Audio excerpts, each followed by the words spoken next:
Hello and welcome to Bandy and Shinty, or Bandy and Shinty Extra as we're calling this. It's the sort of show you'd find if you press the red button on the BBC.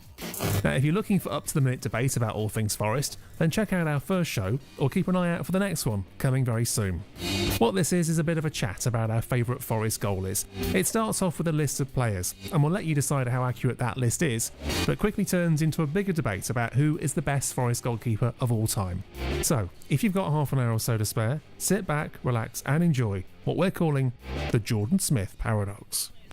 Well, firstly, I thought I'd go through all the keepers that played after Peter Shilton. Hans van Breukelen. Sean, you look like a bingo caller, by the way, so just to say. Hans Sagers. Andy Marriott. Yeah. Tommy Wright. He was 34. So you think, oh, he might be a youngster. No, he was 34 when he made his debut. Right, we signed him after we went down. Well, that's not what I've got on here. We signed Tommy Wright. We played with But it says in the stat book. It says in the stat book, in fact, it said on the internet. But, Is this going well, by the way? Is this going well? I think this is going brilliantly well. Okay, carry on. Alan Fettis, Mark Crossley, Never heard of him. Dave Besant, Ian Turner. One appearance. I've got 3 down here. Okay. Okay. Was Ian Turner in goal when we played Brazil? I've got this image of a keeper dropping one in at Tottenham in the Cup. It might have been Colin Doyle. Is he on your list? No, he's not. It's not on your That's list. a surprise. Colin Doyle. Colin Doyle. Was it the FA Cup? Birmingham Storm. The issue with this list, I'd just like to point out, is that we're getting to the actual relevant point. I thought that went well. Well, listen, if you'd like that feature to come back, please do drop us a line. Forest right backs. Sean, thanks for your contribution. Just destroy me, why not? No, it's going in, purely comedic value. Incorrect list of right back. Now, listen, so in all seriousness, thank you, Sean. So, what is the point, with a straight face, Sean, what is the point of that? We got to talk about Jordan Smith at the top of the list. Wonderful. He's our current goalkeeper. Is he your favourite goalkeeper, presumably? No, my favourite goalkeeper was Peter Shilton. And why did you compare the two then, just to give this a bit of meat? Well, they were goalkeepers. They were. One wore gloves, one perhaps less so. Phil, who's your favourite goalkeeper? My favourite goalkeeper was Mark Crossley. Absolutely. Anybody who thinks otherwise, I just wouldn't tend to trust. But interestingly, with Mark Crossley, there was a period in which he had to be actually removed from the team because of the abuse that he was getting from the fans as a young goalkeeper coming through. So it might be something to bear in mind while we talk about Jordan Smith. I think just before we get to talk about the Jordan Smith paradox, I think your favourite goalkeeper is in many ways linked to your favourite World Cup, which invariably, the theory dictates it's closest to your 10th birthday. So in that sense, I think for me, Hans van Breukelen, he was this sort of, this Dutch keeper who just had this element of glamour about him. But more importantly, in many ways, I thought he had the perfect goalkeeper's jersey.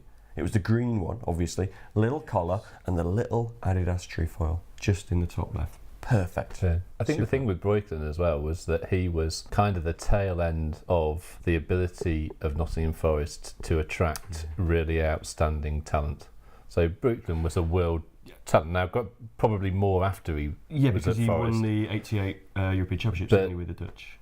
He was a real talent, and that really after that it was much more about making the most of lesser known players and moulding squads together. Light. Whereas Van Breukelen was the last of that kind of, we are a recognised European club that can attract really good players. What I always loved about, I know everyone always talks about penalties with Mark Crossley, but he had something like a 68% save rate over his career for penalties, which is outstanding. And I remember him being asked after the Spurs game what his secret was, and obviously he wouldn't say at the time, but it turned out years later most people hit the ball across their body, and that was the way he always dived. Didn't do that with Gary Lineker in the FA Cup final, but generally speaking it went across his body, and it just shows how the game's changed now, that would have been some sort of like secret back then. And nowadays you sit down with an iPad as a goalkeeper or a striker for 3 minutes, notice which way he dives all the time, cat's out the bag. List in your sock. Absolutely, yeah. Just put somebody up. But no, I love Crossley. He was, and I'll tell you why I loved him. Like Dave's saying about you link it to World Cups. Not all the time, but generally speaking, people look quite fondly back at their own childhoods. And I think the goalkeeper that you watch as a pre-teen or teen, and bear in mind this was the 90s as well, so sort of the tail end of clubs having an established goalkeeper for 7, 8, 9 years, a Kevin Pressman and Neville Southall.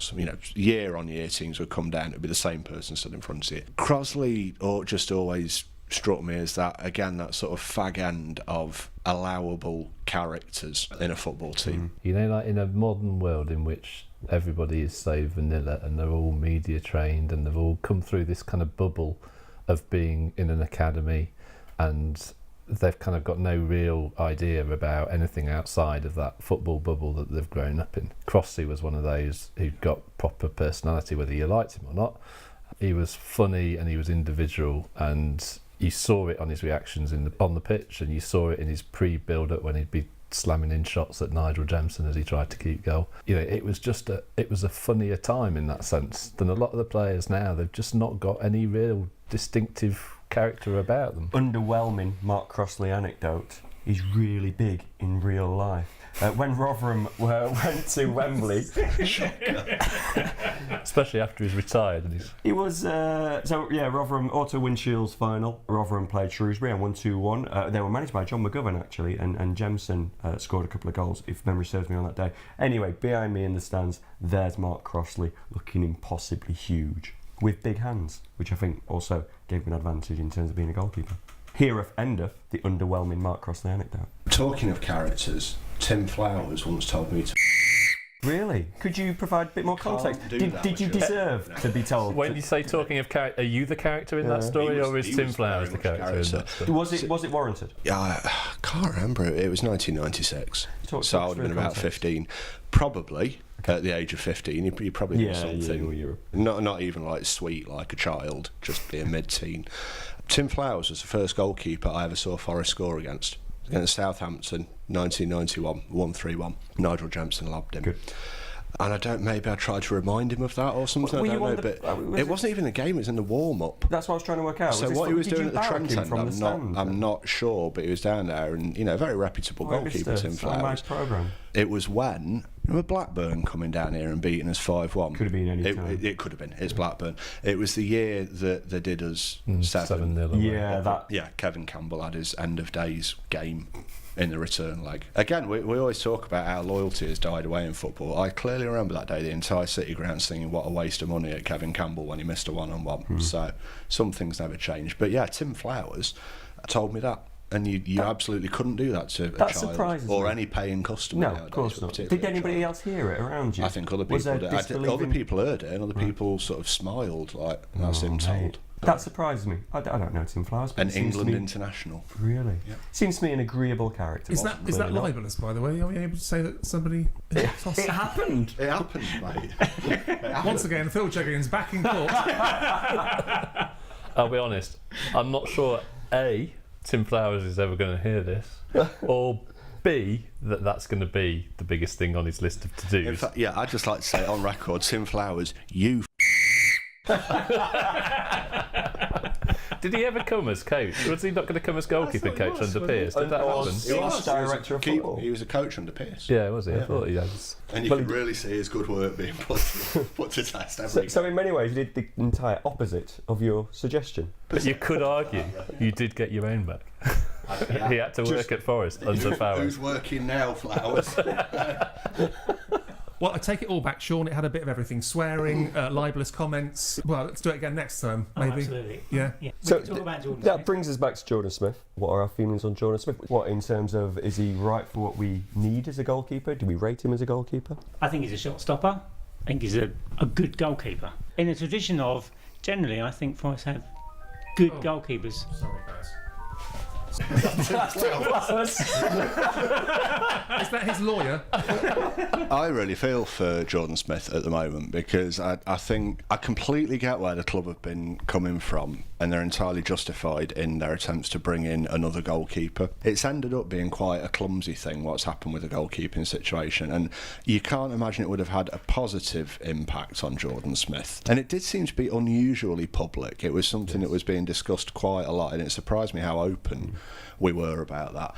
Jordan Smith, you wrote in your very, very good match report after the Fulham game, Jordan Smith found, forget who it was, with a clever ball. Yes, he did, yes. He didn't. No, I did. He hooked his clearance wildly into the midfield because he was being closed down. Which might have been intentional or otherwise. Yeah. I think he has unusual problems with his kicking for a goalkeeper. I've rarely seen a goalkeeper kick a ball as badly as he does, and that's when he's not under pressure. Again, we go back to what I said earlier, the way that we play or are attempting to play at the moment, these floated balls out to the right wing, you've got to sympathise with someone when they're being asked to do something under instruction. But I'm really wary of Jordan Smith being chastised for something that wouldn't really have been a part of his training and his development as a goalkeeper up to this point. Joe Hart struggled with it. You are not raised as a goalkeeper with that at the forefront of your game. It's not one of your fundamentals. And it now suddenly has to be one of his fundamentals, and that's why I'm trying to give Worrell a little bit more leeway, because again, it wouldn't have been in the fundamentals of his development as a centre-half. But Jordan Smith is a fine shot stopper, and I also don't think he's anywhere near as bad on crosses as people tend to say it is. That seems to be like a bit of a red herring and one of those things you just chuck at goalkeepers when they're struggling. Yeah, I think there was a little bit of period last season where we had one or two very obvious mistakes around balls into the box. But that was at a point where the team was under a lot of pressure with balls into the box, and arguably wasn't getting a lot of help getting balls out of the box either. It's another one of those things, isn't it, of the polarisation of debate, the fact that there is a particular requirement at this moment in time, and hopefully on an ongoing philosophy, to play in a particular way as a goalkeeper doesn't mean that A, Jordan Smith isn't a good goalkeeper, or B, that he should be criticised for not being able to meet that specific need. The save, when we talk about favourite saves that Sean put together in his artwork, that moment was absolutely critical to being able to sit here now and talk about a positive potential future for Nottingham Forest. Because if he hadn't made that save against Ipswich at that moment, we would be in League One right now. And you can't underestimate how important it is for a goalkeeper to stop things going in his goal. And Jordan Smith is a good goalkeeper for keeping things out of his goal. Also, to be added to that, I think, in my opinion, is the best goalkeeper we've got at the club at this moment in time. And it raises a further issue about chastising him for things that he might not be able to do. His kicking is certainly one thing that does appear to cause him some problems, yet praising him for what he can do. It's interesting, Smith spoke earlier in the season about being on loan at lower division clubs and said something very much like along the lines of, well, the coaching there considers how far you can kick the ball, which is interesting actually, because like you said, Phil, he does seem to have problems kicking the ball. It seems to almost be a beautiful sort of left foot curler rather than putting his welly through it with some weight, which he doesn't seem to want to do. He kicks the ball like he's crossing it. He does. That he does. And he seems to lean back for some reason, and it just goes into the air, into the one area in the middle of the park where usually we're being outnumbered. In his defence, it also doesn't help that half the time it's being put back to him on his wrong foot. And with very little weight as well. So you'd hope that's something that's being worked on as a defensive unit as much as anything, because it was nice to see, particularly at the start of the season, again this goes back to David Vaughan, the number of options that he had were absolutely incredible. There was of course the complete aberration against Millwall when he put a ball straight through to Steve Morrison on the edge of the area. Yes. Just as alarming about that, it was meant to go to Michael Mancienne, and Mancienne wasn't even looking. He turned his back on the play, he was looking forward. That's just basic football intelligence between the two of them. But you know, you'd like to think decision making comes with experience and everything. I'm inclined to agree with Steve and say that the vast majority of the fundamentals you would assess a goalkeeper on, Jordan Smith has already shown he's very decent at. Shot stopping, it's, you know, being a presence, it's, you know, people say you could do with being a little bit bigger. I've never really noticed that as an issue against him. We are guilty here of doing what a lot of fans do, which we sometimes chastise our fans for doing, which is to focus on the negative of things he can't do. But if we were to compare him to the whole idea of Pep Guardiola trying to bring in a better goalkeeper than Joe Hart, who can actually distribute the ball, and the lad he brought in, whose name escapes me actually, Claudio Bravo, yeah. Jordan Smith is not a hologram. He can save shots going in to a very high standard, and as you pointed out, Steve, the save was of paramount significance. If you take away the emphasis on his distribution, I think it seems to be that we're all agreeing that he's a very good goalkeeper. I also like that he can come and claim the ball from corners and stuff like that. I like the fact that he's happy to come off his line into the penalty area and catch a ball, which is something that you could say Stephen Henderson wasn't particularly comfortable doing when he first joined us. Yeah, I think I'd agree. I'm trying to just now conjure up an image of seeing him come for a cross, flap and drop it. I might be mistaken, but I'm not sure that's something I'd associate with Jordan Smith. He generally takes it. I agree with you when you say that he's the best goalkeeper at the club, because I get that it was Chelsea, but Henderson at Chelsea was behind the sofa stuff. You're watching that through gaps in your fingers. And I get that you're playing a side with, incredible technical ability, but, the finishes, the first in particular, lovely, but you've got one at the near post, one straight through him, and I appreciate he's rusty and he's not had a lot of game time, but bar maybe a 2 or 3 game spell when he originally came back from injury, Henderson, unimpressed. Yeah, certainly. So far, and then obviously you've got Dimitar Evtimov, who very few of us have seen live. I think he played one game under Dougie Friedman at Hillsborough, where it'd be a bit unfair, but Dougie possibly threw him under the bus for making a small mistake where we lost 1-0, and mentioned him in his post-match interview. I think he's on loan, isn't he, at the moment in time? So we can hope that he comes back a stronger goalkeeper as well and give Jordan Smith some competition. It's funny, we've got quite a few goalkeepers who are in that rated young goalkeeper category, but we can't see, maybe the scouts can, but we can't really see whether they are developing or whether they're just always going to be known as this glut of kind of young goalkeepers that never actually made it because they were all fighting for something and never really got the chance to own it and take responsibility for it. There was a video knocking around a little while ago, which I think was of Bosan, the new Irish kid that they brought in, who was pinging the ball to the halfway line left and right time and time again, which you can see is something that facilitates the way that Warburton wants to play. Because the problem at the moment is that if Smith gets the ball, he rolls it out, that's fine, somebody comes and closes down. What he can't do is he can't then get it over the guy that's closing down to the space that's left behind. Yeah. So we're not able to capitalise on somebody else's press. We just get closed down and then we can't play out, and we're a little bit hamstrung in the way that we want to play. I'd like to see a nice throw rather than a roll. I've not seen him throw the ball out that much in front of a wing back who's running down. But once again, that's a minor thing. Personnel are so critical with this. I mean, we used Fulham as an example earlier on. In theory, it's incredibly easy to play against teams like Fulham and Forest at the moment. I mean, not in theory, it actually is easy to play against Forest at the moment because there's no secret to what we do. You press high. You're dealing particularly with a back three like Forest have got at the moment of 3 players who none of whom are comfortable with the ball at feet. You know what to do. However, with time, with practice, with personnel, knowing what to do, I'd include Man City in that. Knowing what to do against Man City and doing it are 2 entirely different things, and that comes from a lot of specialist roles around the pitch, and that's the only thing that going back to what can this team do at the moment, that's the only thing that concerns me.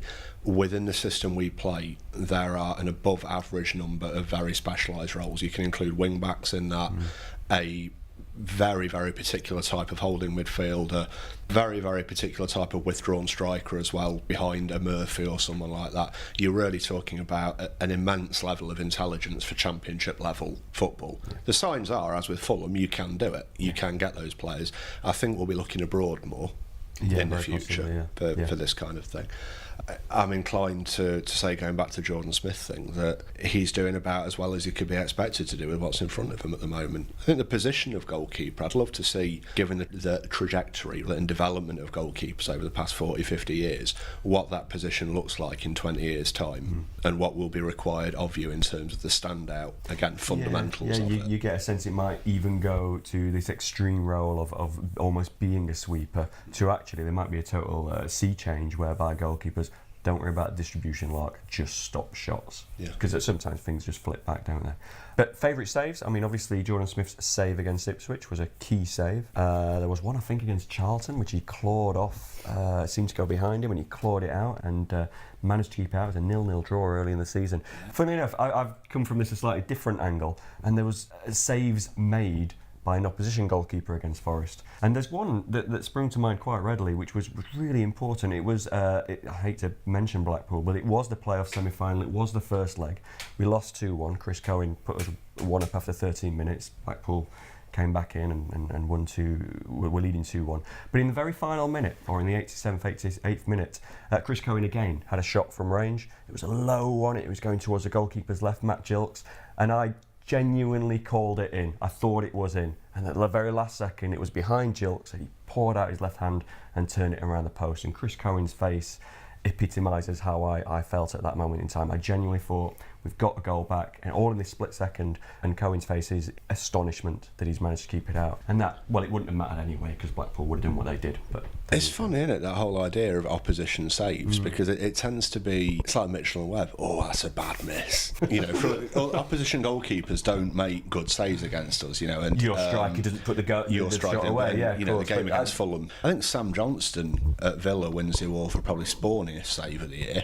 The one that hit his leg and then spun. Yes. That was a remarkable piece of good fortune, and kind of sums up where we are at the moment. Yes. And 9 times out of 10, that spins into the net. It goes into net or off a defender or into one of our strikers' feet and goes in, yeah. Favourite save for me has still got to be, in terms of a Forest goalkeeper, it's Mark Crosley, and there's 2 games come to mind. There's the Spurs game, obviously, in the Cup.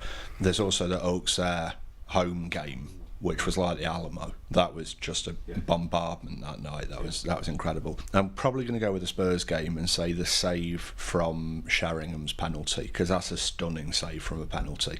It's across his body, it's one-handed. Sheringham hits it really hard. He has a massive run-up on it, and stunning There's a save. fantastic picture of him in the air, I think, Crossley diving to his left, and he's got a brilliant 90s goalkeeper shirt on, which makes the it yellow even one more with special. the patchy yellow one. A man of his size wearing yellow. Well, I think on the subject of men wearing yellow shirts, that's as good a place as any to end this.